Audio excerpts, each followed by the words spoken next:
Hi, and welcome to our Hallway Pass podcast. I'm Lena. I'm Jenna. I'm Michelle. And our special guest today is Mr. V. Hello, Yeah. audience. And then we have Imani in the background. Hi. And Charles. Hi. Yeah. Alright, so Mr. V is the current 9th grade Spanish teacher. Yes, that's correct. Okay. And then so we want to talk about like for advice for incoming 9th graders and like other people who have like just transferred and don't really know like the project-based system. So our first question is, how does the grading work here? So, first of all, thank you for the invitation to the senior project. It's always a pleasure and an honor to be a part of these projects, which is a staple signature practice here at Da Vinci Design. So, your question is interesting because it's as a 9th grade teacher, it's something that other 9th grade teachers struggle with every year. Oh, really? Yeah, we have students who come for a long time, our students came from Dayton Middle School. So they were kind of familiar with, they were somewhat familiar with mastery-based grading and project-based learning. But over the last 5 years or so, a lot of our 9th graders are coming from different parts of Los Angeles, from different middle schools. So they're really coming in with little to no idea of what to get themselves into, for better and for worse. But basically, at Da Vinci Design, we have something called mastery-based grading, which is, it's a lot of things to a lot of people, but basically it's the idea that students can show what they have learned through multiple opportunities to show mastery, to show that learning. So basically our grading system is not a traditional 0 through 100, where for a long time 100 was an A, 90 was like A minus, and then 80s B, C, 70s and the C's and stuff. Here at Da Vinci, with mastery-based grading, like a C is like can be anywhere from a 55% to a 60%. So the scale is, we're not a traditional scale by any means, and we don't have D's. We don't have 11 D's. It just A, B, C. Is it I, which is incomplete? Which means incomplete, and it equates to a F basically. So that throws a lot of 9th graders off for sure. And then the whole thing with project-based learning is the idea that instead of a final exam, students learn best by talking about what project they did and how those specific essential skills that they have to learn in each class, how does it translate into a project, and how can a student best talk about what they learned through a formal presentation. So it's a lot of stuff. We have, I'm sure you guys are aware, we have project-based PBLs, we have SLCs, student-led conferences. Oh, SLCs, I forgot about this. Yeah. SLCs, what else do we have? We have so many acronyms. MBG, mastery-based grading. Oh, that has an acronym? MBG, yeah. Oh, ESK. ESK, essential skills. HOM. That was mine. So it's a lot of information to take in. And I feel like as a school, we really haven't done a good job of preparing the incoming 9th graders for that. I know COVID didn't help really. I still don't know what HO means. Habits of mind is like your accountability, isn't it? Yeah, Like how, if you turn in your work on time, that's habits of mind. So you'll get credit for turning your stuff in on time. So it's like a little extra boost. And if you So don't it's not turn like- it in, Yes. then your grade goes down. Yeah. Oh, that's right. Okay. Yeah. No, I need to. So within the last couple of years, the school has tried to set up like a summer bridge for incoming 9th graders, like orientation program, to kind of go over all this information with them. The only problem with that is that not every incoming 9th grader attends. Yeah. So for those that do attend, they kind of have a leg up on everyone else, but True. that's not the majority, unfortunately. All right. So thank you for that. Should we start on SLCs? Because that's like a midway thing. That's kind of before like exhibition POL time. So SLCs. Do you want to explain SLCs? Okay. Yeah. Sure.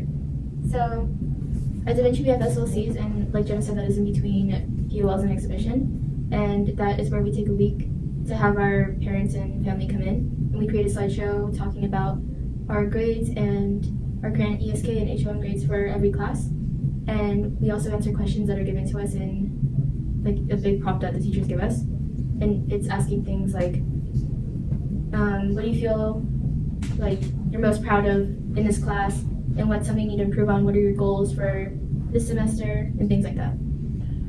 Can I also add on too? I feel like a lot of students here, they forget about SLC. So one advice I would give is that always to prepare for SLCs. Like it's at the end of every week, because like they always tell us and we were like, oh shoot, like I need to get this graded, and like can this teacher like change my grade last minute? Oh my god, what are my parents are gonna say? And I always make that mistake, like, oh, I totally forgot it's SLCs. So I would say, like, for advice, I would do at the end of each week, check to see if you have anything missing. Prepare yourself as if it's an SLC at the end of every week until it gets there, because the weeks go by so fast. It's like it goes by in the blink of an eye. Before you know it, you might not be up to par to your parents, or might be up to par to yourself, or to get into that college you want to get into in the future. So that's what I would say. Do you have anything to add? I mean, another thing is that, like, sorry, like, it can be, like, really stressful when it comes to presenting to your parents, but, like, something that you need to note is the fact that, like, it's there to help you and to, like, keep you accountable. So all you really have to do in order to make sure that you're up to par is just to, like Imani said, like, imagine that it's an SLC after every single week, and, like, just keep yourself on track and make sure that you're doing everything that you need to. And if you ever need any help with that, like, your teachers are always going to be there to help you. So Yeah, don't be afraid to ask for help. That's the one thing people are afraid of, is to ask for help. Yeah. And it's okay. I want to add something. Yeah, go. Some teachers have warned us like throughout the years, but before when SLCs are coming and when they schedule to like upgrade the grades before SLCs. So they'll be like, before this time, make sure you turn stuff in because I'll be grading, and then those will be your updated grades for SLCs. Yeah, the teachers will warn you beforehand, the majority of the time. Yeah. And then, so after SLCs, there's this thing called exhibition. Mr. B, do you want to explain exhibition? Yeah, of course. Exhibition happens, for a long time, it happened once every semester, usually towards the end of the semester.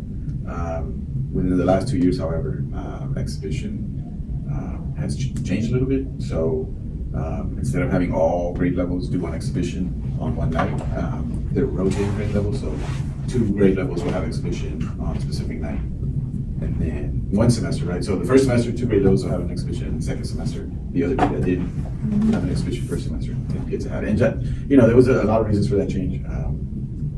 One of them being that they didn't want a lot of people on campus on one particular time due to like COVID and everything. But I think that's here to stay. But basically, exhibition is a night where students get to present their projects that they've been working on for the semester to the public, to family, friends, basically anyone who shows up. The event is free, but it usually offers like, there's always like food available. There's always like interactive things that the guests can do in each class. And it's just an opportunity, like I said, for students to talk about, present what they've been working on, their big projects each semester. And it's really exciting. The kids always complain about it, especially in 9th grade, but once exhibition gets closer and they see all the preparation that their teachers are doing and the school is doing, they really get on board and pull off a really good exhibition. I have a question. Okay, so I was asking Mr. B, what back from new incoming students, what creativeness can we bring back to the table? How can teachers and students collaborate to make exhibition even better than they were previous years? As I was saying, it's a big question. It's a difficult question because, like it or not, 2020 was such a crazy year that academically and creatively, I would say, it set back a lot of youngsters. Yeah. I think it would help to, as I was saying, maybe outreach to different types of students, different types of schools, to assure ourselves that the majority of the students that do come to Da Vinci Design are interested in design. In terms of fostering more creativity, I mean, that's a great question. I think, like, you know, anyone who would have an answer to that, anyone that would have an answer to how to make a 14-year-old more creative, who is not, you know, who is not like naturally artistic. Yeah. Or anything like that. I mean, if any of you guys have any ideas, let us know, because that's a big challenge for us. As here at Design, we always like, in each class, math class, physics, English, even Spanish, like we do art stuff. I mean, you guys remember, it wasn't just working off the textbook. Yeah. Oh yeah, and other classes collaborated too. Like you have English project Yeah. with math project. Yeah, so, as teachers at Design in the 9th grade, we always have that in mind. We always have that design process in mind, even throughout the years, when teachers have like coming on, that importance on creativity has always been there because we're at a design school. Yeah. But unfortunately, as the years have progressed, the creativity level of our students has also declined. I think what would really help is just the collaboration of students and teachers. I feel like when we were in 9th grade or we were in 10th grade, our biggest wish was like we could tell the teachers what we wanted to do for exhibition. Kind of like what we're doing now for our senior projects. Like exhibition could be the type of senior project for students who are a grade below. Like I feel like freedom is like the best brewing ground for creativity. And I feel like in the future years, maybe admin can take some advice from this podcast and use it towards exhibition, and it would be way more colorful and more of an exciting event.